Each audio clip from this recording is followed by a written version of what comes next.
رسمياً هذه هي كتيبة أسواد الأطلس التي ستمثل المغرب في كأس العالم 2026، من ياسين بونو إلى حكيمي، أناحي، إبراهيم دياز، الزلزولي والكعبي، أسماء قادرة على صنع الفرجة وإسعاد ملايين المغاربة. هذه ليست مجرد قائمة لاعبين، بل مشروع أمة كاملة تحلم برؤية المغرب مرة أخرى بين كبار العالم بعد ملحمة قطر التاريخية. حراسة المرمى: ياسين بونو، منير المحمدي، رضا تكناوتي. الدفاع: أشرف حكيمي، عيسى ديوب، نصير مزراوي، نايف أجرد، رضوان حلال، يوسف بلعمري، شادي رياض، أنس صلاح الدين، زكريا الواحدي.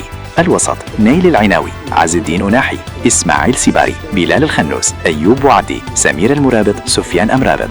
الهجوم: إبراهيم دياز، عبد الصمد الزلزولي، شمس الدين الطالبي، أمين عدلي، سفيان رحيمي، ياسين جاسم، أيوب الكعبي. هل يستطيع هذا الجيل تكرار إنجاز مونديال قطر وربما الذهاب أبعد هذه المرة؟